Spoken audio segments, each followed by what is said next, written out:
Well, welcome to Ask Antar. Thank you so much for joining us. And this is a show that is sponsored by the City of Jackson, where we hold our city leader to the fire. Welcome, Mayor. Thank you so much for joining us. Absolutely. This is the casual edition. Yes. This is Casual Friday, so forgive me for not having a suit on, but I'm here to answer the questions that you have for me. I feel like it's okay if you dress down every now and then, as long as you're handling the city business. Well, hopefully people understand that there are casual days in my life, right? So you see all these? I do. These are all the questions that we have accumulated, and we want to thank people for going online and submitting these questions. And these questions I haven't even had a chance to read through all of them, so I'm just going to randomly pick a question and we'll just kind of jump right in. And the way this works is you residents are able to email us questions, and the mayor has no idea what we're going to talk about. And today I don't either. And we're just going to answer these questions. I'm going to read them as you send them in and give him a chance to respond. So we thank you for the questions. The first one, with so many extremely high water bills, people are not receiving their bills. Did anyone check with the local pay locations that were actually paying these people, where they were paying their bills, especially when they paid cash? What can we do? And I'm referring to the elderly most of all. Well, first, let me thank the individual for submitting that question and let them know for a more detailed conversation on this. The city is planning a community meeting so that we can talk about the city water bills and the process of getting this correct. I also have to share with not only the person who asked the question, but with all of the residents of Jackson that may be watching this, that the city of Jackson has zero control, zero oversight, and we play absolutely no role in the issuance of water bills, whether that is applying the charge, whether that is mailing it to you. We don't receive the funds directly, and so I want that to be clear. But we are concerned as well. One, we're concerned because we've reached an all-time low in terms of the percentage of revenue collected from water billing. And so that is something that we believe needs to be rectified, because that is a contributing factor to when the decision is made that they want to raise the rates in one capacity or another. We were also concerned and made it clear that simply having the pay locations at grocery stores or what have you was not sufficient, that there needed to be a physical location where especially the elderly, as the person points out, could come in, look somebody face to face, and get an answer in person to what their challenge is. And so I think that what it requires, because we're not in control, it is through the third party manager and the district court judge. They make the determinations as to how this process will move forward. I think that there is an insistence on making sure that people become acclimated into doing things online or by phone. And I understand that they want the public, and their example is that Entergy or, Admis does not, have an in-person location, or most of those bills are done in that way. Well, which is important to this conversation is that we don't have the level of issues with the bills with Entergy and Atmos that we have had with the Jackson water bills. Right. And so we have to recognize that whether it happened under this administration or not, which it didn't, is still a city failure. It's still something that we have to correct comprehensively. And so I don't want people to think that they don't have a legitimate issue there. But I want them to know that if I had the power to control it, I would do more to control it. And so I need you to come speak out. I need you to document these problems, because over time it will be your documentation and the fact that you recorded that you had a challenge with the bill, that you paid and you don't think it was applied to your account, that you had a bill which is, ridiculously high, and there's no way. We heard somebody with 17,000. I've heard frequently 2,000 and 6,000. And so, that's already troubling enough when somebody gives you a bill and you think you're being held accountable for that charge. But then not to have somebody that you can know that your issue is resolved, know that it's resolved timely, and to assume that you might have your water cut off is that's a pressure that our residents don't deserve. And so, if there was something that I could immediately say as mayor that, hey, I could change that, we're going to rectify that, then I would tell you that. But I owe you honesty, and I don't have control over that. And so we need to speak to those who do have control and speak loudly, clearly, and document every single time. Okay. Switching gears to a whole nother subject. Why are there no bike lanes in the city of Jackson? Well, that's not true. Okay. Let's be clear. We have recently done paving projects. Meadowbrook is an example. Parts of Mill Street would be an example where we have done road diets so that we can include bike lanes in the city of Jackson or expand the pedestrian use of those lanes. That was not a focus of our planning and development years ago, but we are turning to that. We want to be a multimodal mobility city. The reason that we're creating bike lanes, the reason that we are expanding sidewalks is because it achieves two things. One, it allows for the safe passage of people on bikes or walking, eventually scooters or what have you. But at the same time, by expanding the lane for bikes or by expanding the sidewalk, then that's less road for us to maintain. We've looked at traffic patterns and realized where we don't need 4 lanes anymore, where we can reduce it to 2 or 3 lanes depending on that particular corridor. And so that's something that we're focusing on. Why it wasn't done 20, 30 years ago, I can't speak to, but I can share with you that that is something that we're prioritizing now. Okay. This question, when will the traffic light at Terry Road and McDowell Road be repaired along with the traffic light on McFadden and Raymond? They've been out for 3 weeks. Yeah. Well, I don't have specific information available to me right now about those lights. What I can say is that we've done an emergency contract with, I believe, Lewis Electric, so that we can have them repair many of the traffic lights. Some of those lights have gone out due to, just age, and they no longer work. The cabinets don't work. Some of those lights have gone out through sabotage, unfortunately. We saw that on Pascagoula where somebody burnt, they set a fire in one of the electrical cabinets, and it caused issue, and it took time there. And then now we have had several storms to take place, which, as people have seen tree limbs fall on their homes. We've also seen power go out in certain areas, and it, sometimes just turning the power back on helps the light. Sometimes it creates different electrical issues. And then we have people who are, in some instances, actually running into these traffic signals. So what I can say is that we are aware that it is a big problem because the age of many of these, the combination of all those things, and we are chasing behind these challenges as quickly as we can to get them restored. Okay. I think this is a good place to take a quick break. I'm going to give you a hint as to what the first question when we come back. We're going to talk a little bit about the parking meters that are downtown. So stick with us, and we'll be right back in just a few moments.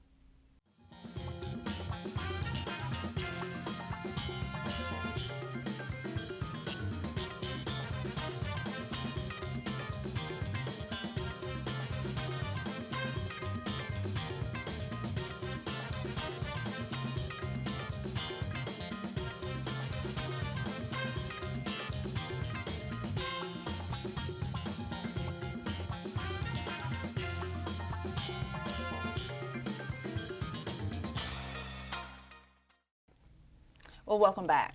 So as promised, we're going to lead off with questions about parking meters that were recently installed with the city. Just at your latest news conference, we talked a little bit about, we had the folks from SP Plus come and kind of do an explainer, and you can find information about that out on our website and also on our Facebook page. But here's a question from a resident, and the question is, once the parking meters are installed, and they are already installed, are city employees obligated to pay $1 an hour for parking? Are there decals for city employees? Can they get those so they won't have to pay? Or do they have to catch the bus and get to work the best way they know how? Well, we haven't discussed giving decals to city employees, nor is it necessarily, a unique practice that Where people work, they pay for the parking in that area for convenience. You pay for convenience. We certainly want to make sure that there's sufficient time for our residents to become aware of how our parking meters work. So we're not trying to catch anybody up in anything unfortunate or get a ticket. A simple explanation is that each meter has a zone that it represents, and you're supposed to put your license plate on the vehicle that you're traveling in, so that when they travel to that zone, the parking meter officials, that each license plate is accounted for, and if there's a license plate in the zone that has not paid, then that would subject you to a citation. But we have to be a city that captures revenue. People are asking me about whether parks are lawn is cut. They're asking about how streets are taken care of. They're asking about how we do events, and manage events. All of that requires revenue. Mm-hmm. And so one area where we've been inefficient is capturing sufficient parking revenue. We have old meters, or we've had old meters that in many instances did not work or were limited to people only using coins. Right. Most people in today's world aren't walking around with a pocket full of change, right? And so we were losing revenue. And so this is an example of your city pushing forward. This is an example of the things that people ask for, but when it happens, we don't often take note of. This is the city changing so that we can be the city that we dream of being, so that we can capture the revenue and provide the services that you're deserving of. We don't do that, off of, charm and kind words. Right. We do that because we have the money to put on the things and to take care of the things that you need. And collecting sufficient parking revenue, like every other city of our size or larger, is a part of that process. I think one thing the representative from SP Plus talked about is these first 6 months, they're really gathering data, and then they'll be able to make some changes as they see fit. Absolutely. And even with the new meters, they're significantly less expensive than comparable cities and the rates that they have. Mm-hmm. It's $1 an hour. And we also put limits on that. And the reason we put limits on that is because we don't want it to be, if you're visiting an area or you're at work, we don't want that to be your official parking space that you just park at. We want people to pay to, go into restaurants and to pay to go into retail establishments and what have you. And if you're assuming and taking over a parking meter, then it makes it less convenient for people to do that. Mm-hmm. And so what our study and what we've learned, because we're not doing this in a vacuum, we've studied this and learned from other cities and other communities, and we've learned from our own community and our patterns and habits, is that when there's turnover, then it allows those businesses to have more clientele going in it. I know, and these are some friends that call, people are often upset on Capitol Street that they can't park in the median. These are things that in no other place would we be upset. Right. In no other place would we expect that. And then we criticize our own city for what it doesn't do, but we're not willing to make the shared sacrifice in what it takes to get there. And so this is where we have to understand that if we want to do better, or if we want better, then we have to do better. Right. And you can't park in the median of Capitol Street, not only because it's not free parking, but also because there are fire trucks that if they go down that road because there's a fire, your car being in the median would not allow the fire truck to pass through. Right. Okay. All right, switching gears. And again, this is not from me. This is from a resident, this question. Is it? What's the resident's name? I'm not even going to tell you because I'm fixing to read this question. She knows who it is. Why are Public Works employees cutting their own lawns when grass needs cutting all over the city? Well, let me start by saying that I'm not at a point where I have information to accuse any public works director. And I'm assuming that the question is making the inference that they're using city equipment. And if they're not, then forgive me for assuming that. But we're not at the place that we're ready to allege that. But we do believe that whether it's with Public Works or any other department, that we have to do a better job of maintaining inventory. And so we're trying to use certain devices or tools that track our inventory so that we can ensure that they are not being used inappropriately. What gets measured gets done, and so that has not been a practice of the city.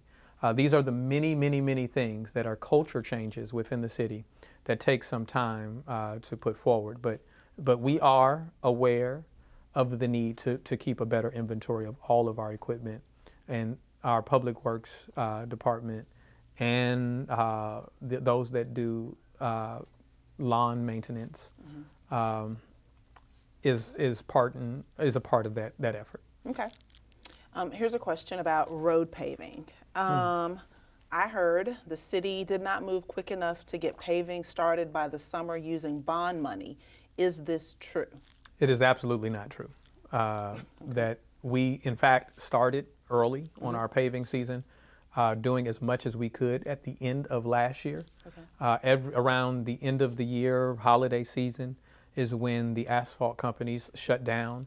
I think they do maintenance in their plants, and so no one can get asphalt. Therefore, no one can do paving.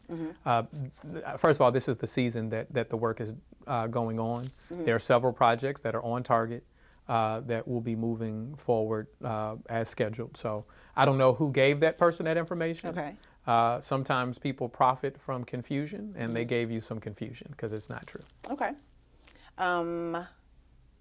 Studies have shown that poverty is a root cause of crime. What are you and your administration doing to bring job creation to the city of Jackson and keep the companies we already have here? That's a great question. And I agree that, crime isn't unique to Jackson. Wherever you see high poverty, you typically see high crime. And so there's a number of things that we're doing. We're supporting initiatives like Metro Booming, which is a workforce development center.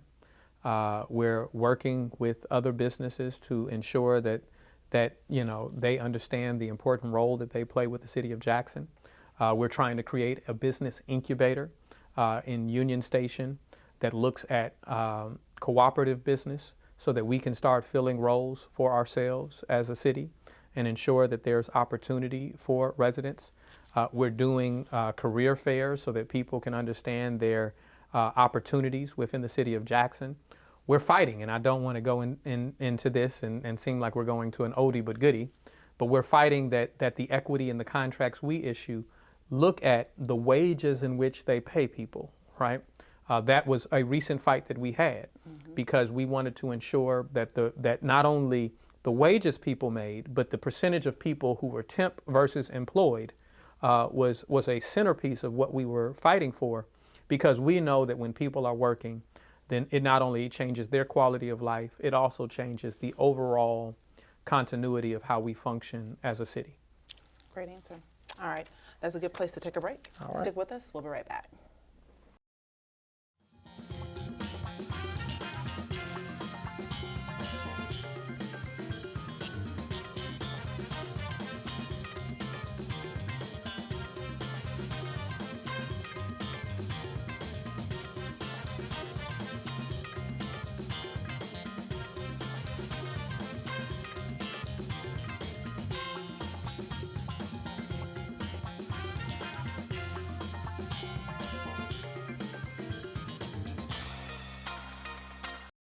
Welcome back. Okay, so here's another question, and this is actually a popular one. So, what is being done about animal control? Specifically, what are the plans for opening a shelter? Strays as well as owner negligence are huge problems in the city, and it's disappointing that the capital city has no city shelter. Yeah. Well, to be clear, and I thank them for that question, the city has no shelter, and nor have we ever had a shelter, nor are there plans of having a shelter. Right. We have an animal control unit. A shelter is a place that cares for animals, that often opens them up for donation.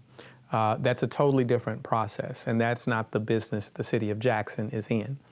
There are some private entities that look to do shelters. An animal control unit deals with animals that may be aggressive, animals that may not be domesticated, that need to be dealt with, or just controlling the population for the health of animals and the health of human beings. Now, what we are doing about the animal control unit is that they're currently working on the ventilation system because it does not work sufficiently, which is not healthy for the animals, right? And it's not healthy for those that work with the animals. And they were also working on the cages. I believe that they've made significant progress on making sure that the cages locked sufficiently for their safety and for the safety of the other animals. And so I recently had a meeting with the chief, and they have made progress on that. And we're working on the ventilation, which is key to that being, to working sufficiently. I also want people to know that when you have issues with air conditioning, when you have issues with ventilation, it's not like your home, right? Yeah. We don't go to Lowe's, we don't go to Home Depot and buy a new air conditioning unit. These things are engineered for bigger structures. And so, you know, there has to be someone who does the specs, that it is created for the purpose of serving that particular building. Right. And so that, while I agree that sometimes it takes longer than it should, and I don't want people to think that I'm dismissing that, and the frustration that is created behind, you know, kind of the bureaucracy of things, it does and should take longer than the home repairs that we imagine. Right. Okay, so this question is kind of long, so I'm gonna kind of skim through it. Okay, this person emailed in and says they had 2 contractors pull up to their vehicle and start digging holes in their yards, searching for water mains. The guy says that they're not sure why his address was chosen, but they were hired by Jackson Water. So he contacted Jackson Water. They were supposed to call him back. He called what he called Public Works at 601-500-5200, but that's the Jackson Water number. And the voicemail was full. At this point, the pipes have been damaged. Everything is unnecessarily disturbed. Who's going to pay for the repair? Who's going to help with the cleanup? There's been no communication, and he is waiting on a response from the city, and he signed it, aggravated and frustrated. Yeah. Well, first and foremost, I want him to know that that he has every right to be aggravated and frustrated. Again, that is not something that is controlled by the city, that by court order, district court order, that's the structure that they put in place.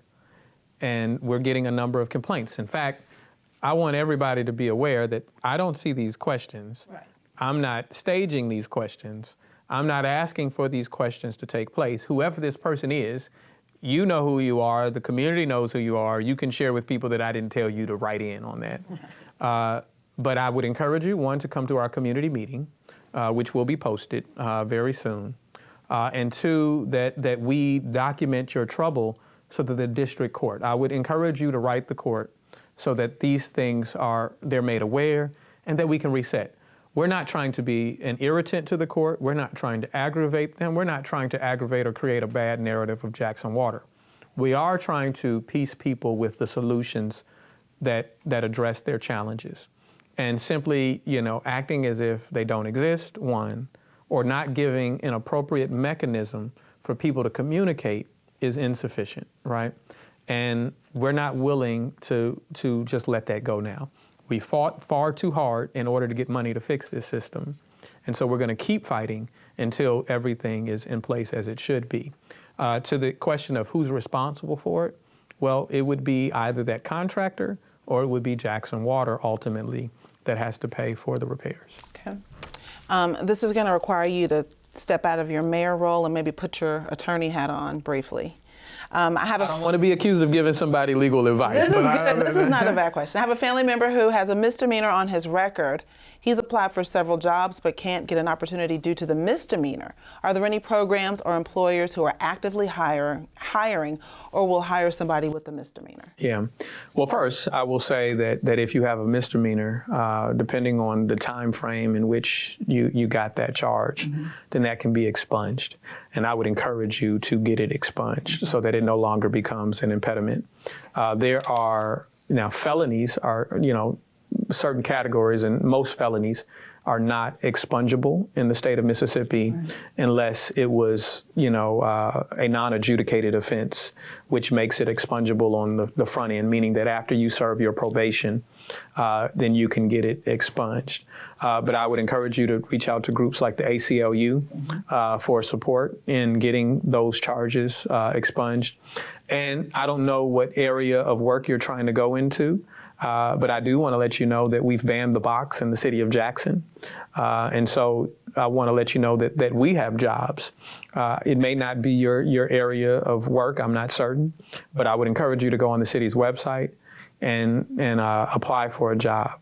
I've had, certain instances where people had certain convictions that came up to me, and invariably, unless it's something that presents a real challenge based on the area in which they work in, I want to make it clear that we want to be a city of second chances, that we want to be a city that is open to giving people opportunity, because when we don't, then it is more likely that it pushes you into negative activities, again, because you're trying to survive like everyone else.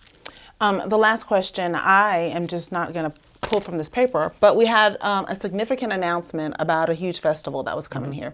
I just want you to briefly, because we only have a couple of minutes, just talk about your excitement about that and what this could mean for the city of Jackson, for those who may have been under a rock. So we were one of 49 cities that competed for the National Folk Festival. The Folk Festival is a celebration of America's music. So it's not just folk music, it's everything from folk to gospel, jazz, blues, hip hop, some of the indigenous art forms, music from the Choctaw Nation, fife and drum. And so it is a festival that is a 3-year commitment. It is 3 days each year. The first year it's estimated to bring in 60,000 people, and the second and third year, 100,000 people each year. Wow. And so it's a big economic driver that we're excited about. But one thing that may be exciting to residents as we launch this is that everywhere that the Folk Festival has gone, it has left a legacy festival that continues.